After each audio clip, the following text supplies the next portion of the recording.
Improvising is a very hard technique to learn on the piano, and it takes a lot of time, but it's one of the funnest ones. And haven't you ever just wanted to be able to sit down and make up any melody you could think of off the top of your head?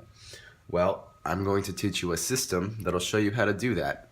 It'll take a lot of time for you to practice and learn and get used to it, but this is how people improvise. So, the first thing you need to know is all the notes on the keyboard.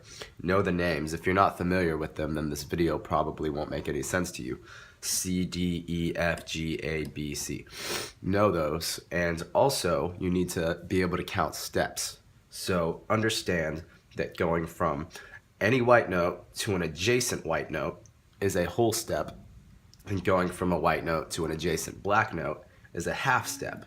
Now, that's not true for going from E to F and B to C, where there are no black notes between these two white notes. These count as natural half steps. So B to C is a half step, E to F is a half step, where C to D is a whole step because it contains two half steps.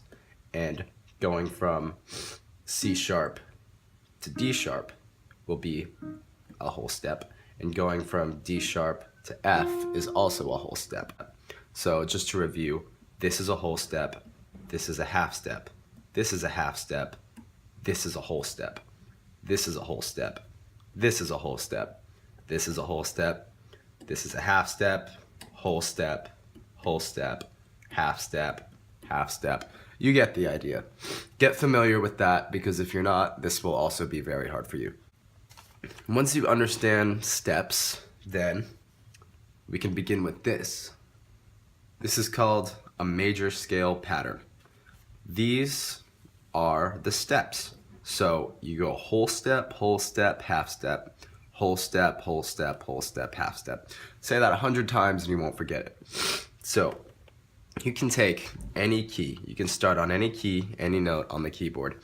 You can pick any of the black notes, you can pick any white note, and use this pattern, and you'll find the major scale that corresponds to the note that you selected. So we'll start with C because it creates a very easy to visualize major scale.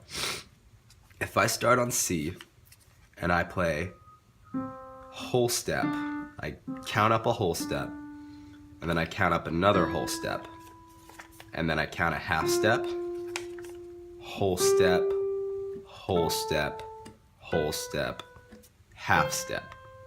What I've just done is found the C major scale.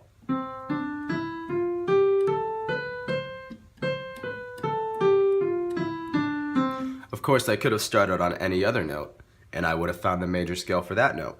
I could start on G. I could start on G, and then do whole step, half step, whole step, whole step, whole step, half step. And that gave me the G major scale. You can get crazy with it, and you can start on one of the black notes, and you'll have some hard to see, hard to visualize scale. But any scale you learn, you want to just be able to play it up and down, and get very comfortable with it, get familiar with it. The next thing I want you to do is, after you've found whatever scale that you pick, we're just going to keep it in C because it's very easy to see. You're going to label each note 1 through 8. So 1, 2, 3, 4, 5, 6, 7, 8. Notice that 1 and 8 are the same note. A C on a lower pitched octave and a C on a higher pitched octave, whereas 2 through 7 are completely unique individual notes. Once you've labeled these notes 1 through 7, you can now begin learning triad chords. A triad chord are 3 notes played at the same time or at similar times, very close within each other, and they harmonize well together and they create a good tone. So a triad chord is very easy to see. There's always going to be 5 notes that you span across, but you only play 3 with 2 in between. So basically, if I labeled these 1, 2, 3, 4, 5, I'd play 1, 3, and 5.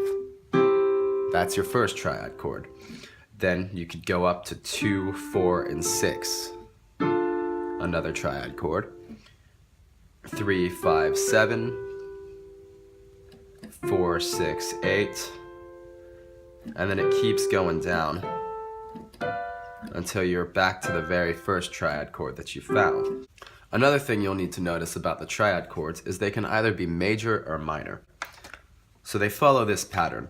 The first chord in the scale you found will always be major, the next two will be minor, the next two will be major, the sixth one will be minor, and the seventh one will be this thing called a diminished chord. I'll explain that more later. But the difference between major and a minor is how it sounds. So a major chord sounds kind of happy. And if that's hard for you to hear, then listen. Happy. A minor chord sounds kind of sad or dramatic.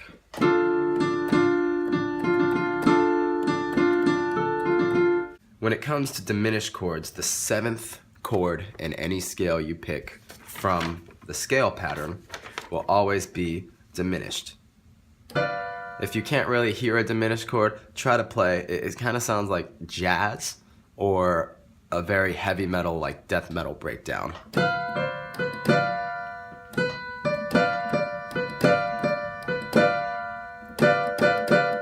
Diminished. So in any scale that you learn, the chords will always follow this pattern. The first chord will be major, second minor, third minor, fourth major, fifth major, sixth minor, seventh diminished. Just say that pattern: major, minor, minor, major, major, minor, diminished, and you won't forget it.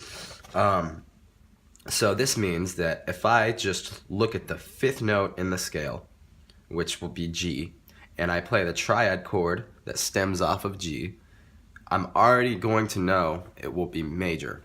Before I even play it, it's going to be happy sounding.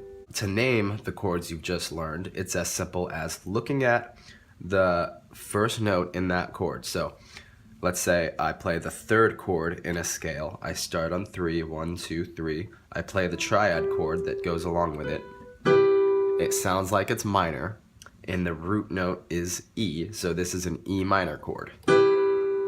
If I play the fifth chord in the scale, which I start on the fifth note, which is G, play the triad chord, it sounds happy, G major. So it's pretty simple to name these chords that you've just learned. So look at the first note in whatever scale you picked and the sixth note. The sixth note is called the relative minor. Okay, because let's say I play the root chord, a C major chord, the first note in the scale and the chord that goes along with it. And then I go over here and I play A minor, which is the relative minor to C major. It's the sixth chord in the scale, and the reason why it's called a relative minor is because take a look at this. This is C major is C, E, and G. A minor is A, C, and E. All I have to do is take this A and move it over to a G, and it becomes C major. Whereas if I move it back, it's A minor. This still is C major, it's just inverted. Instead of playing the C and the E over here, I played them over here, and I still keep this G. You can do the same thing with A minor. If I take this G and move it to an A, it becomes A minor. It's the same chord, it's just now inverted. So inverting chords allows you to get a lot of different sounds out of the same chords. Instead of playing them the same way every time, I could play it over here, and it just resonates a tad bit differently. Any song in music will always begin on either the relative minor or the major, and it will always end on the relative minor or the major. This is very true with classical music and most modern day music you hear on the radio. So another thing you need to know are suspended chords. A suspended chord is very simple. Let's take C major, and we're playing 1, 3, and 5, but what if I played 1, 2, and 5? This is called C major second suspended. Now, if I play 1, 4, and 5, it's called C major fourth suspended. And so suspended chords are great because they get you more tones out of each chord. You can do the same thing with D minor. D minor second suspended, D minor fourth suspended.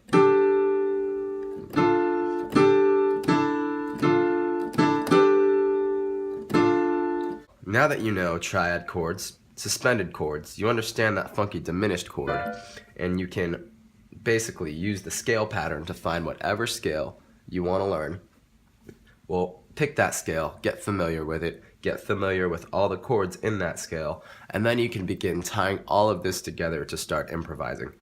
One thing I like to do is I like to begin with the relative minor on my left hand. My left hand typically plays a chord progression. I'll pick, it could be 2 chords, 3 chords, 4 chords. I just cycle through them. In this case, I'll do 3 chords. I'll go A minor, G major, F major, back to G major, back to A minor.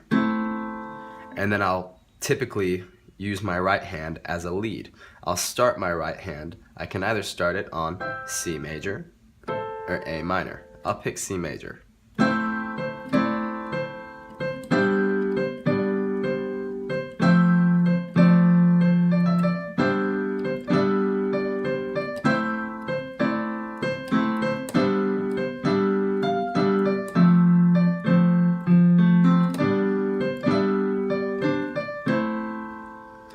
Improvising is that easy. You just find a chord progression that you like in your left hand, and then you just try to find a right hand way to accompany it. Typically, if you're playing an A minor on your left hand, you know, you could do A minor or C major. If you're playing G major on your left hand, you can make your right hand follow along in G major, or you can make it follow along in that funky diminished chord because G major has 2 of the same notes.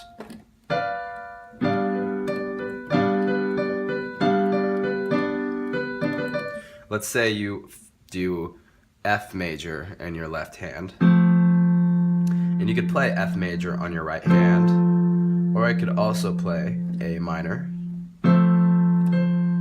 because once again, F major and A minor share 2 of the same notes. In fact, all I have to do is move this one note over, and it goes from A minor to F major. And all I have to do is move this A over to a G, and it goes from A minor to C major. It's all about how you visualize the keyboard, and once you start being able to see how chords sound like other chords, how different chord progressions you can do with your left hand and ways to accompany it with your right, once you start seeing all the patterns, and you have to actually practice improvising, like you have to get good at just being able to not necessarily think of something, but develop an intuition as to where you want your sound to go. You know, if I want to play something that sounds happy, I'll typically use most of the major chords in that scale. If I want to play something that sounds sad, I'll typically use most of the minor chords. And then you can throw in that diminished wherever you feel it's necessary. But go ahead and screenshot this if you're watching this on your phone, so that next time you practice, you can have these patterns. Anyway, I hope this helped. I'm gonna go ahead and start doing some improv so you guys can maybe get inspired.